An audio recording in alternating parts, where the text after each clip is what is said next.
Hello, everybody. Today we are discussing nutrition. I will be speaking like a little bit of an auctioneer today as I try to go through about 112 slides in 15-minute increments.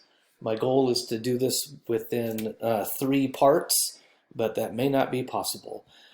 Really, the take-home messages for this have to do with knowing the difference between a nutrition screen and an assessment. You'll want that for the quiz. Also understanding what nutrigenomics are, you'll want that for the quiz. And the supplement part of the lecture today will also help with your nutrition assignment that you have. Basically, as physical therapists, we are not registered nutritionists or dietitians, and so we will be performing nutrition screens very often, depending on the setting in which we are practicing. But the registered dietitians would be the individuals doing a nutrition assessment, which, as you will see, is much more in detail. There are many parts of the lecture today, resources that I would highly recommend that you consider having on hand to give to patients. That's probably one of the best roles we can play, is to have resources either via websites or handouts that we can give to patients. Also, I will show you many examples of charts and posters that would be great to have on a physical therapy clinic or department wall that just kind of shows or educates the public in our waiting room or in our therapy gym or wherever about nutrition basics. And so as we dive in here, you consider nutrition. There are many aspects of nutrition, just as we discussed with the wellness, how that is multifaceted and it's more than just physical wellness. Definition of nutrition, there are many different ways that an individual receives nutrition. So obviously, systemically, on a biochemical level, our body accesses nutrients in the foods that we eat. Of course, our overall health and our genetic predispositions will affect our body's ability to get nourishment out of the food that we consume. And obviously, food choices play a huge role. Great little joke here. If bacon's taking time off our life, then maybe some of us were never even born, or we're living in the past now. Nutrition, as you all know, this will be a lot of review for many of you watching this lecture, but obviously we can prevent diseases that come from nutrition deficits, and also we can reduce the risk of chronic disease. The part on the right of this slide talks about our genetic makeup. Far and wide, the biggest impact are our lifestyle choices. Are we exercising? What kinds of food and drink are we putting in our bodies? And then to a lesser extent, different parts of the world have environmental exposures that can cause or add to chronic disease and access to healthcare. So as you're watching this PowerPoint and thinking about nutrition, be aware that we will have patients who are from other parts of the world and have different access to different kinds of food, and also socioeconomic level. That's definitely a determinant of health, and access to food and knowledge about food can be related to economics. So we're, I think, all aware of atherogenesis, the buildup of plaque in our arteries. Some people, while eating a fairly clean diet, still have significant plaque buildup. Other people eat a horrendous diet and have very little plaque buildup. So there are a lot of factors there as far as how our body processes our intake. And then also we have a picture of a liver here that has been destroyed through different choices. Also, nutrition and genetics and food intake affect our bone structure and formation, as well as our dental health. So we talk about nutrients. They're basically the chemicals in the food. There's 6 basic classes of nutrients. We have the macronutrients, carbs, fats, and proteins. And we have the micronutrients, vitamins and minerals, and water is often considered the most essential nutrient. So we talked about a nutrition screen versus a nutrition assessment. as PTs, we may choose to have this for part of our practice for certain patients as needed, but basically just trying to quickly identify individuals who are at risk. So let's see. So perhaps some of you may have been involved with doing a nutrition screen. We're basically gathering information about an individual's nutrition diet habits. So usually height, weight, and if there's been a recent change, dietary decisions, is someone on a diet, any issues with accessing food like swallowing, chewing, or gastrointestinal issues, and so forth. So it's basically getting some basic info based on the findings of this nutrition screen. We may then, as PTs, refer a patient to a registered dietitian for a much more thorough nutrition assessment. So this is very comprehensive and uses a lot of different measurements. And often the outcome of a nutrition assessment is medical nutrition therapy. We'll talk a little bit about later.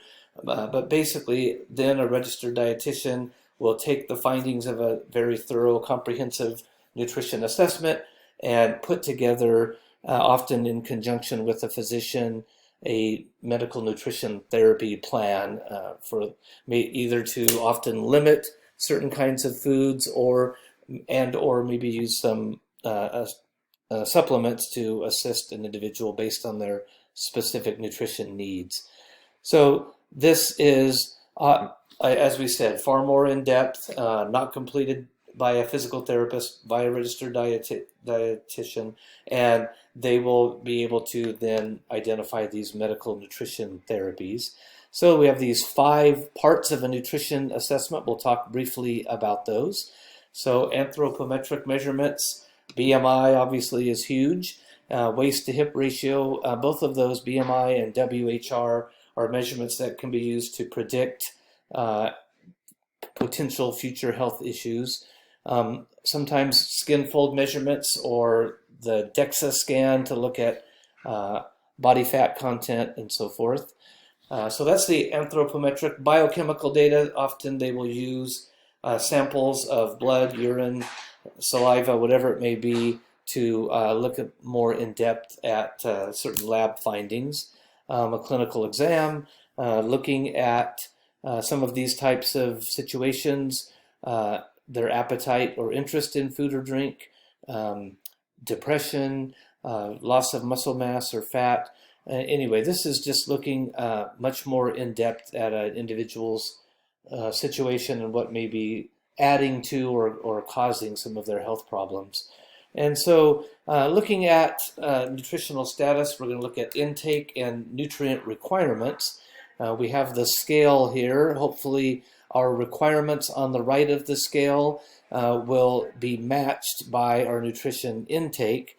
And of course, the nutrient requirements of a given individual are going to depend on age, activity level, and then of course, other types of, are there other chronic illnesses present that may, including psychological stress, which may change the nutrient requirements. And then you have intake. The actual food that is put into an individual's body depends on many, many factors, and that's where the socioeconomics can come in.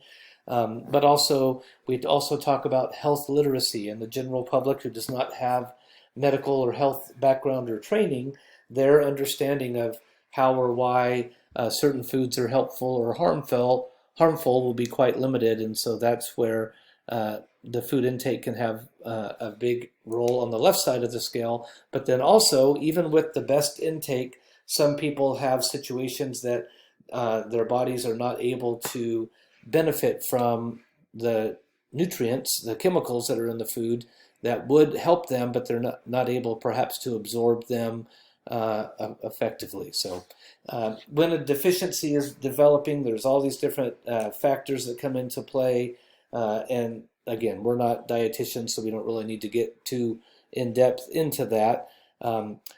Also, part of a nutrition assessment will look specifically at dietary intake, often using some sort of a uh, diary that's being used.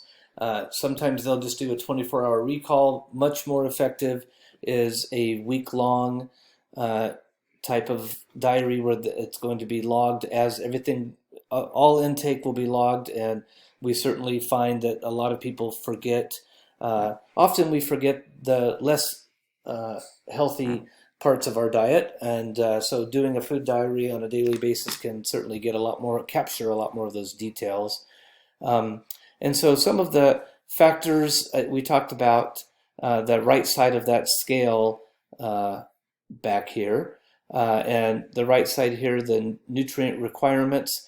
This is just a little more discussion into what factors influence requirements. So, of course, a young person who's actively growing, developing bone, and so forth, they're going to have different requirements from a person later in life. Of course, physical activity. Again, even someone who's older, if they're extremely physically active, they're going to have different requirements than a sedentary individual. And then you get into some of the health situations that may affect metabolism. If they have a very high idle, if you will, that the thyroid helps control our metabolism. A lot of individuals develop hypothyroidism, so their metabolism downshifts dramatically, causing unwanted weight gain. So these are some of the factors that could influence those requirements for an individual. Then we also look at genetic profile, and are there any issues with pancreas, liver, gallbladder, or GI that may affect the body's ability to process our food intake.